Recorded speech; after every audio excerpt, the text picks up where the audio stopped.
We are live on the podcast stage at ICCC. We have with us today Julian Glover. Thank you so much for joining us today. It's a great pleasure. How are you enjoying the con so far? Well, very good, considering it's the quiet day of the first three. Right, and, right. And even so, we're doing quite nicely, thank you very much. The best thing about it, and I know it sounds arch to say so, but the people are so nice. They're really looking after us, and they care about what's happening here. If they don't, you tell me, and I'll make sure to talk to them and get it taken care of. This is the South. We have a reputation That is to maintain. true. We are. Southern hospitality. So I Good, don't think good. that has anything to do with it. I think they're just good people. Yeah, that's Nashville, true. Tennessee. Yes, We're sir. glad that you are enjoying today, the calm before the storm, as they say, for tomorrow. The Tomorrow big is day. going to be pretty busy, I think. Yeah. Yes, sir. I wanted to ask you, before we went on, she kind of asked you a question about film and roles, about being nervous for something new. Can you tell us when you do something new, you are nervous when you do something? Definitely. I think most actors must be. If they're not, I don't think they're proper actors because they can't really care about it. Each time, it sounds, I don't know, silly to say so, but each time you're doing something new and different, and you want to do it as well as you can, not just because you want to look good, but because you want to convey whatever message it is that the play or the film or the advert or whatever is trying to convey, and that's your job. That's why you're being paid. And so you get nervous because maybe I'll get it wrong. Sometimes after beginning a new play, that of course is a very big. I played King Lear, and there's a lot of words there, and they're not exactly the words that you speak like you speak it now. Right. And you get plenty nervous. I mean, before that, I thought I can't go on. There's no way of climbing this mountain. I can't do it. But I did. Here we still are. Do you like theater more than film, or are you film more than theater? I came into the theatre, meaning the generic term for what we do, to be an actor in the theatre, and that is certainly my first love. It is the thing that. It's the thing I know I was meant to do, and film, I enjoy it very much indeed when it's good. Right. Well, that's the same with theatre, of course, as well. If it's bad, there's nothing worse than having to get up every night and stand on a box and pretend to be somebody else badly. Right. That is not good news, and in fact, it's hateful. In the film, at least you can do it again. If you get it wrong, you can do it again. Right. Right. But quite often, directors allow you to stop doing it before you've got it right, in your opinion. But you never know how it's going to go. Sometimes it's very rewarding. In the studio, if you get a round of applause from the crew, that is a really wonderful compliment. And you know that you must have done it good then at that time. In the theatre, of course, you get the applause at the end, or you don't. Right. You could see the passion when people were in theater versus film. I was a theater nut when I was in high school. I never did anything. I wish I did. I could see the love that you have for theater. I always love seeing that look in a person's eyes when you can tell that how much they love the theater. Well, it's for a practitioner. It's not an essential. Good Lord, people do lots of very good work without not caring very much about it, because they have a natural talent and they just throw it out. Dame Judi Dench, who is one of the most committed actors I've ever met in my life, only does the script if the director says it's very good, Judy, I want you to do it. Okay, I'll do it. Don't give me the script. I'll do it. Oh, wow. That means she's going to do some acting. Yeah. And it will be really good acting. I didn't fall in love with the theatre. I don't want to take up too much of your time, but I was lucky in that I went to a school. I got there when I was about 14, which was in South London. It was founded by a very, very, very famous, at the time, Shakespearean actor called Edward Alleyn.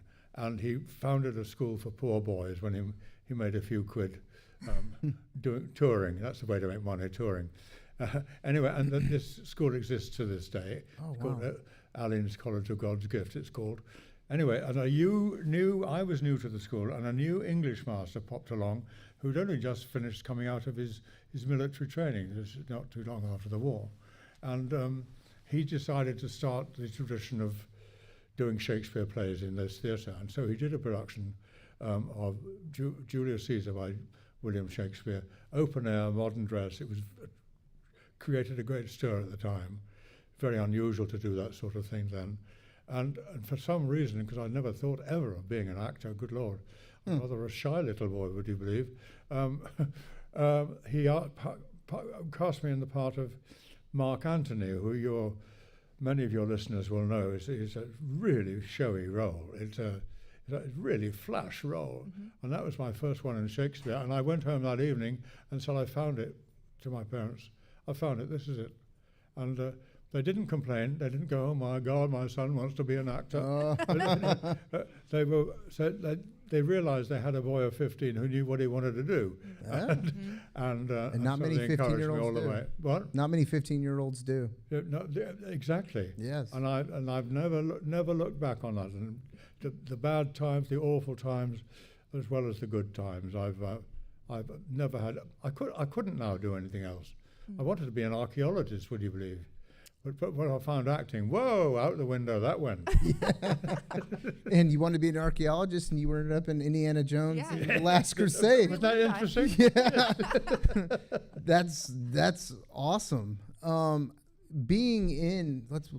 Talking about archaeologists and Indiana Jones, how was it working with Harrison and in Indiana Jones and the Last Crusade? How does it work in comparison? What to being in- a real archaeologist? Well, the closest to we can get in cinema, one of the best archaeologists we can get to in cinema. Well, of course, Indiana Jones is the best one. Of course. That's my favourite film out of all the films I've made. And as you know, I've been in some these big blockbuster films, which I've been terribly lucky to get those. Really lucky. Pure nepotism, of course. I got those parts. But Indiana Jones was so rewarding because for many reasons, very good, wonderful part, but working with Sean and with Harrison and Steven Spielberg was just a complete and utter joy because you knew it was the creme de la creme. And that they liked me. You could tell they liked me, and I knew I was on the right track right from the beginning. And there was no argument about that. I just was playing the part, and I knew I was completely centered in that part. I didn't have any distractions from it. I just knew what to do with it immediately, so which was just paradise to do. So do you enjoy, because, in your filmography, play a lot of villains, play a lot of very posh, villains. Do you enjoy that? Is that something that you really leaned into? You see, I play villains, you see. People get it wrong. You must never Maybe think... misunderstood. The actor must never think he's playing a villain. Oh, okay. That's a good way to look Maybe at it. it's a misunderstood. Even Hitler thought he got it right. Yeah. He's not wrong. If you talk about Indiana Jones, well, what's he doing? He's getting money in order to what? Find the secret of eternal life. Now, what would you do for the secret of eternal life? You'd kill your mother. and, I don't joke. A lot of people would for that reward, and that's what he's after. What he does wrongly is to join the Nazi Party to get money in order to do that.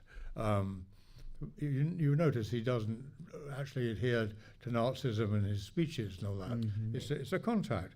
So I maintain that he's an okay guy who just went the wrong way and was terribly unlucky with his choice of cup. He chose poorly. I think that character, Walter Donovan, I actually have to agree with you. I don't actually see him more as the villain of the movie. I see him as more of the villain of himself, of what he wanted to achieve so much that you're right. He would sell his own mother down the river for eternal life. Yeah. And I didn't really see him as like you would say, a villain. I just, what's tragedy? I would see it as a tragedy of his own doing. How lovely! I found someone who finds Walter Donovan a tragic I'm person. just saying he pushed. He's one of my favorite. He made He's one of my Elsa- favorite villains. I'm not gonna lie to He you. made Elsa, you know, like he made her do the hard work. You know. In chess, there's pawns. I'm just saying. Spoken like a true villain. Okay. In chess, there's so- pawns. No, that movie was a comfort movie for me when I was about 12, and I had it on VHS, and I just played it over and over I again. agree. And I never did associate, Walter with like the bad guy, but I didn't, Oh, he's obviously he's not. in the good film guy. terms, he's the villain. In Oh, film yes. terms, of course he Yeah, is. he's not the good But guy. an actor, I don't want to sound silly about it. He has to find the raison d'être. Oh, Why he sure. does what he does. Indiana Jones. I mean, Star Wars. Mm-hmm. People say he's a villain. He's not a villain. He's just a first-rate general who happens General to work Beard. for the side you don't favour. And and he's a damn good general. Oh yes. He fights a good battle. Does old He Veers. destroys Yeah. the power generators. Yes, and For Your Eyes Only, the film For Your Eyes Only, Mm-hmm. and he was a man who was getting money in order to train up this girl for the Olympics. A damn good job he was making of it. Mm-hmm. He was in the resistance during the war. I thought he was a great guy.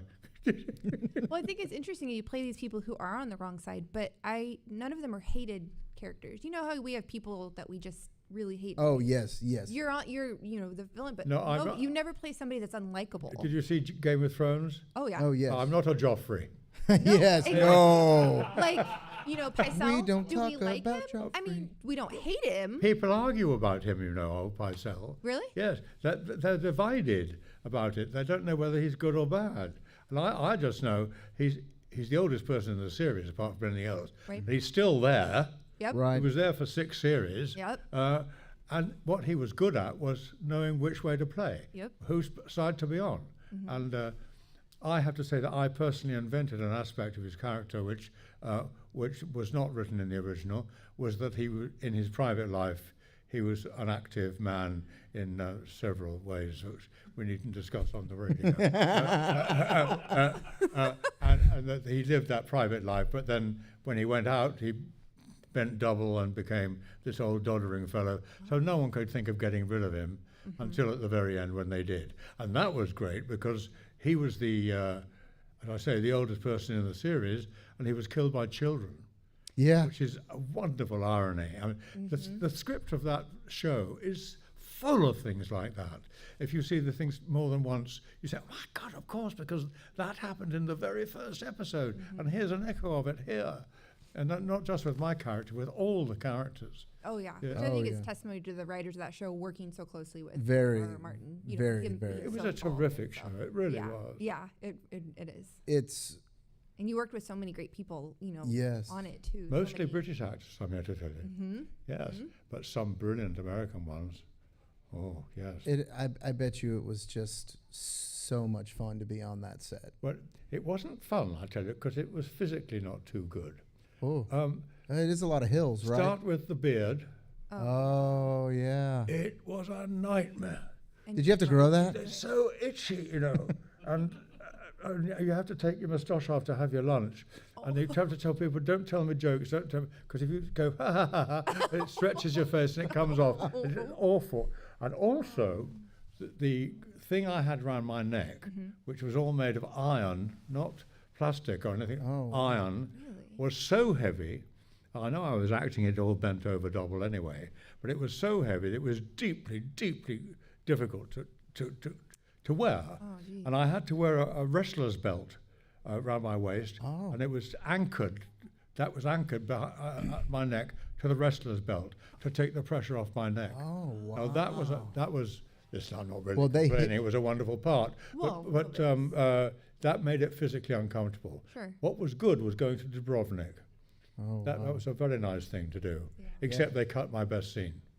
Which Oh. was? They cut a scene in the series, Oh. which I was very upset about. Yes, it absolutely explained everything I did, and they cut it. Oh It man. was a scene with me and Tywin, King, Right. and he's fishing on the beach, and I come down with some message, And he suddenly looks at me and says, "What's your game?" or words to that effect. I see you're up. You know, there's something going on here. And so I straighten out to my full height and explain what I've been doing in order to avoid execution like everybody else in the series. And he said, "Oh, yeah, I get it. Yes, okay, fair enough, fair enough." And that explains to the audience exactly. It reminds them, and they were told towards the beginning. A lot of people forget things, and they were reminded of that, and they cut that scene. Oh man! And you can still see it on television with cut scenes. You can still see it. And if you ever do, you'll go, "Oh yes, Julian was right to be upset about that." Oh yes, He was. Yeah. Julian, thank you so much for joining us on the podcast and giving us too some much. of I'm your time. terribly sorry. No, thank you. This was we are such a on your treat. time, so and we love stories. That story is my favorite of the weekend so far. Well, but that's thank great. you so much for joining us at ICCC also, and for just coming to Nashville. I hope our Southern hospitality has been It is been being great absolutely for you, terrific. and we thank It's been you. very nice to meet you both. Thank you so much. sir. Have a good day. Stay eclectic. This summer, saddle up in Smashville as the Music City hosts the hottest party of the summer, WWE SummerSlam Nashville. For the first time ever at Nissan Stadium, a little bit country, a little bit rock and roll, a whole lot of kick-ass. WWE SummerSlam, Saturday, July 30th. Tickets on sale now.